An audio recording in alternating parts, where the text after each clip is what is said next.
Well, enough of the infrastructure drama. It's time to actually do some posts and puts. And today on the show, you'll learn all about HTTP CRUDing. It's going to be fun. Let's first of all get busy in the feed service. Now, the feed service is what used to provide all this data statically. We now have an endpoint that provides all that, so we don't need that anymore. Now, this current feed, get current feed, is going to need to change because it's going to now fetch it from a remote. So this is going to return, when we said we didn't HTTP get, we always end up with an observable. So let's just put that in as the return value here so we don't forget. And what this is going to return is an observable tweet array, because that's what we're going to configure in our backend, right? A list of all the tweets for this user. So we're going to return this.http.get, and we said we configured up our API to be ending up at /API/tweets. That's the thing that's going to return our array of tweets. So we're going to map that when it arrives, because it's going to arrive as a response object with a bunch of payload that we want to reformat as JSON. So let's just put our response in here so we remind ourselves the type of that, and our fat arrow that tells us we are going to do some cool stuff when it arrives. Good. Okay, so we have got our response object back. There's some interesting stuff on this response object if you've never had a look. It's got the status, for instance, 200 or 404 or whatever might be returned. It's also got this, of course, JSON routine, which returns the payload as a bunch of JSON, but there's a whole bunch of interesting header stuff you can get to there. Anyway, that's just what it is. So let's console log it so we can see it when it comes back, that response from our backend API. And we're going to actually log out the JSON because, to be honest, that's all we really care about. Now, we have got this observable array of tweets, which we want to, this observable JSON.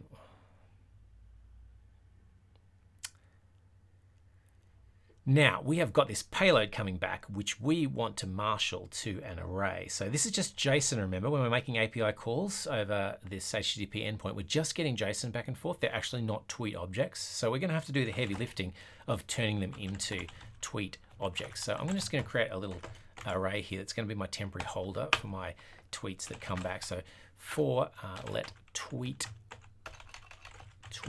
of resp.json.data. Now that backend API will always put it as a data element here, which is each individual blob of JSON for the tweets. So then we're going to take that fetched tweets.push, and we're going to stick it. We can't really do this because this is just JSON, right? And what we'd really like is for this to be some kind of object. Actually, we want it to be a tweet object, so we can call our avatar and all our other methods that get set up once we construct it. So what we're going to do is we're going to add a little convenience routine, just a little tiny one. I'm going to cut and paste one in here, which is just going to say, from a bunch of JSON, give me back an actual real tweet. And all that's going to do is invoke the constructor of that tweet. So then I can go push this.get tweet from JSON and pass in the tweet. And that's going to return an actual tweet object. Fetch tweets, fetched tweets.push. Okay, we've done all that, yet we haven't finally returned it. So our transform's complete, and our fetch tweets as an array of tweet is ready to go. So we now have a get current feed that goes off, fetches our tweets, does a transformation on the response to turn them into an array of first-class tweet objects, and returns them as an observable. Now we need to implement, obviously, the other half, whatever's listening to this. So that's going to be our feed component. So let's dig into our feed component, because it's the guy that used to call feed service get current feed. So this is not going to work anymore, right? Because what we're getting back is an observable.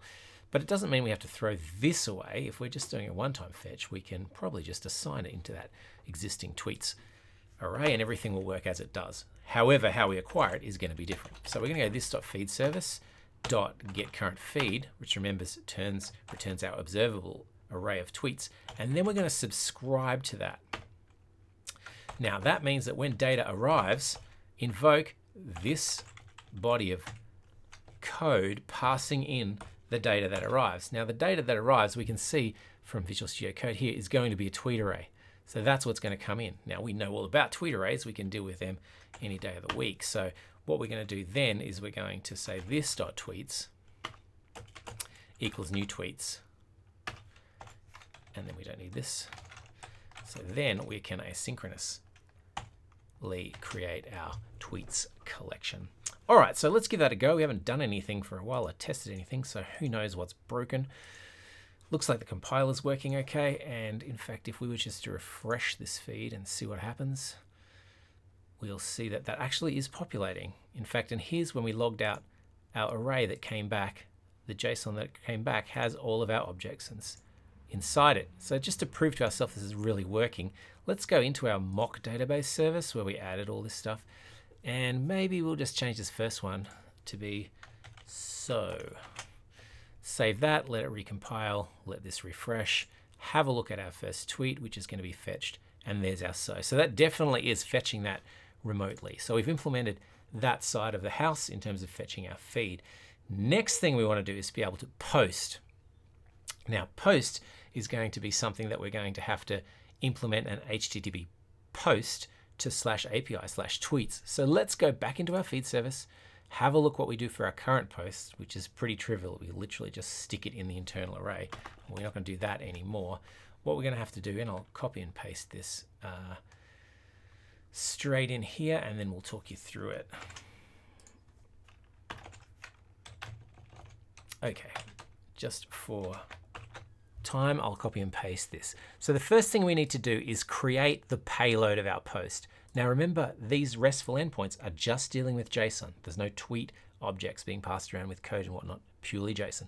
So the first thing we're going to do is JSON stringify the different fields of our new tweet. So the date and empty retweets and favorites, and then we have our body. So once we have our body, we can call this.http.post with our endpoint /API/tweets. Now this endpoint will always be the name of a collection for a post, because posts are used to create new objects. They won't have any IDs yet.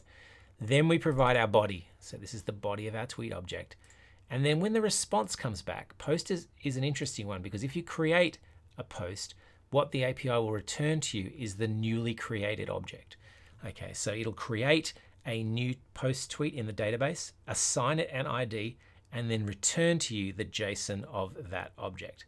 So what we're going to do is we're going to catch that freshly created bit of JSON, turn it back into a tweet object, and return that to anyone who happens to be subscribing to this post new tweet.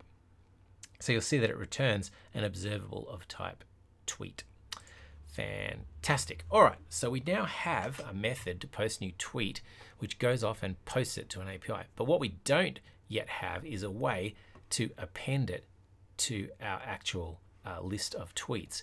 So what we're going to do is we're going to now change our feed component one more time, so that when we actually post this new tweet, feed service.post a new tweet,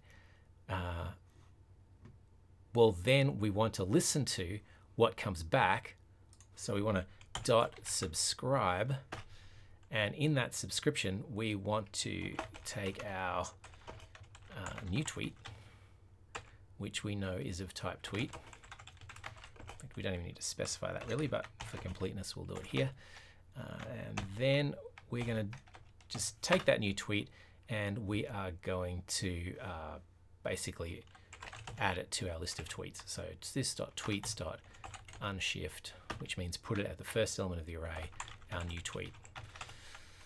So now we're going to log out our text, we're going to post, we're going to subscribe. Once the HTTP post is finished, it'll return our new tweet. We'll observe that new tweet being created, and we'll add it to our list. So let me save that. And if we can do this now, we'll be pretty happy that we are doing lots of remote work. So this is my new tweet, and tweet. And in fact, there it is. Super great. So we've now implemented all the stuff required to fetch our tweets and post new tweets. There's really only one operation we haven't done, and that's updating tweets. So let's do that now. Let's go back to our service. We're going to create a method that lets us update tweets. Now for updating, you typically use the put method. All right. So for our update tweet, in fact, before I post this in, see if we have an update tweet. No, we don't, because we've only been updating them in place. So let's call update tweet. What we'll do here is, again, we'll just stringify our tweet object. So take the tweet first class object back to JSON. Then we're going to find our endpoint where we need to post this. And this is really important. So the RESTful kind of approach to things said API/collection, in our case the tweets collection, /ID of the thing that you want to update. So in our case, we want to update this particular tweet. So this will be tweet number 5 or 6 or whatever one we're going to be updating when we click retweet or when we click favorite. We are going to substitute that ID in here, and then we're going to put to that address, HTTP put. Now this is unlike the post, which returned a new actual object that we need to marshal back to a tweet because it had the updated ID. This will just return a status. So this lets us use that status field that we haven't touched base with before, and all we do there is we're going to do a console log yay. We'll talk more tomorrow about error handling in HTTP scenarios, but for now that'll do the job. So that's all in place. The only thing we need to do now is when we favorite stuff, or we already have this abstraction here that lets us retweet and an abstraction that lets us favorite. So I'm just going to add the ability to update that tweet once we actually change its state. And so what we'll see now is we'll have our data in here. We can add a new tweet here. It'll get posted. We'll see the new tweet, the object created. If we had a look inside the data of that object, you'll see this is ID number 6. So there's 1, 2, 3, 4, 5, 6. This is tweet number 6. And if we were to actually retweet it, favorite it, boom, or we were to retweet it, boom, we'd actually see that the response status comes back as 204, and we see our success logged as yay. So today we have covered all the basics of CRUDing. The only one we haven't done is delete, because we don't really have an API use for it just yet, but it works very similar to as you saw for the put. You provide the actual endpoint for the delete, and then you make the delete call, and you get back a status. So we've done all of our CRUDing operations now. The important thing we haven't done yet is error handling. So we're going to spend some time tomorrow looking at error handling, and that is going to be great because it'll round out our whole HTTP operation and we'll feel like we're full bottle on this area of the framework. So can't wait to catch up with you then. It's going to be fun.